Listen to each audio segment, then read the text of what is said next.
Gelombang demonstrasi besar-besaran yang melanda berbagai daerah di Indonesia kini semakin menyita perhatian publik. Jakarta bergolak, daerah-daerah lain pun ikut bergejolak. Rakyat tumpah ruah ke jalan menyuarakan ketidakpuasan, terutama terhadap sikap DPR yang dinilai semakin jauh dari aspirasi masyarakat. Di tengah suasana panas itu, Presiden Prabowo Subianto mengundang para ketua umum partai politik ke Istana Negara. Pertemuan ini bukan sekadar silaturahmi politik, melainkan forum darurat membicarakan situasi nasional akibat demonstrasi yang kian membesar. Setelah pertemuan itu, dalam konferensi pers Minggu 30 Agustus, Prabowo melontarkan pernyataan mengejutkan. Ia menyinggung bahwa gelombang demonstrasi yang berujung ricuh ini bukan lagi sekadar protes biasa. Ada gejala lain yang berbahaya. Bahkan, kata Prabowo, sudah mulai tampak tanda-tanda mengarah kepada makar bahkan terorisme. Pernyataan itu sontak mengundang perhatian luas. Sebab, isu makar bukanlah isu sembarangan. Kata makar selalu identik dengan ancaman terhadap negara, ancaman terhadap konstitusi, bahkan ancaman terhadap kelangsungan pemerintahan. Saudara-saudara sekalian, sekali lagi, aspirasi murni yang ingin disampaikan harus dihormati. Hak untuk berkumpul secara damai harus dihormati dan dilindungi. Namun, kita tidak dapat pungkiri bahwa sudah mulai kelihatan gejala adanya tindakan-tindakan di luar hukum, bahkan melawan hukum, bahkan ada yang mengarah kepada makar dan terorisme. Tak berhenti sampai di situ, Prabowo langsung mengeluarkan perintah keras. Ia meminta TNI dan Polri bertindak setegas-tegasnya. Kepada pihak kepolisian dan TNI, saya perintahkan untuk mengambil tindakan yang setegas-tegasnya terhadap segala macam bentuk pengerusakan fasilitas umum, penjarahan terhadap rumah individu ataupun tempat-tempat umum atau sentra-sentra ekonomi sesuai dengan hukum yang berlaku.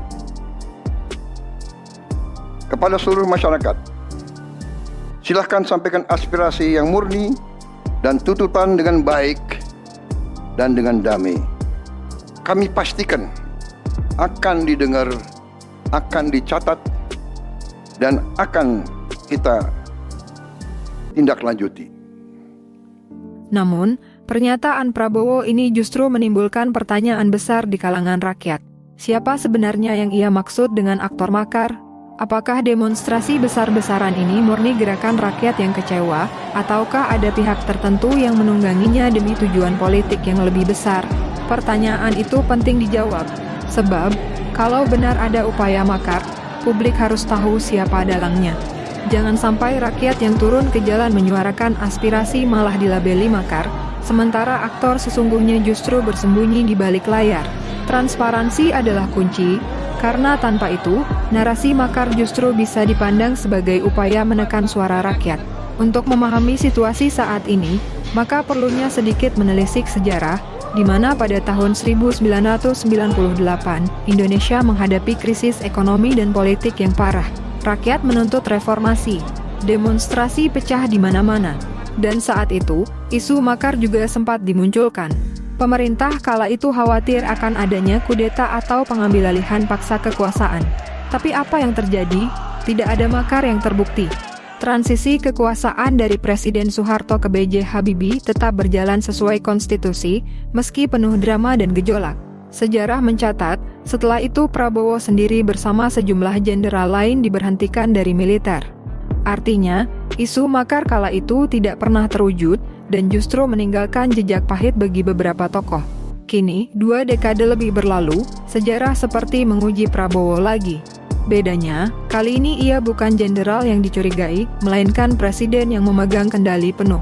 Dan kembali, isu makar mencuat, maka pertanyaan rakyat semakin tajam, apakah Prabowo benar-benar sedang menghadapi ancaman makar?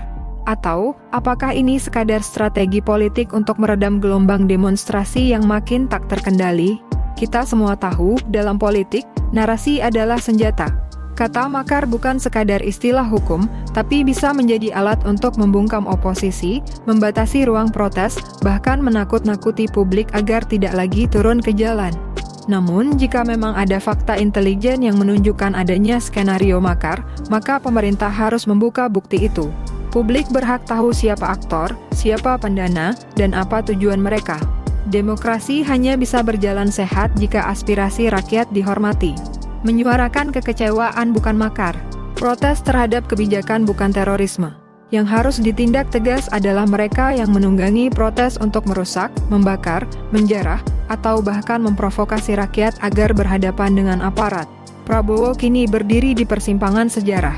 Apakah ia akan dikenal sebagai pemimpin yang melindungi demokrasi, ataukah sebagai presiden yang melabeli rakyatnya sendiri dengan tuduhan makar?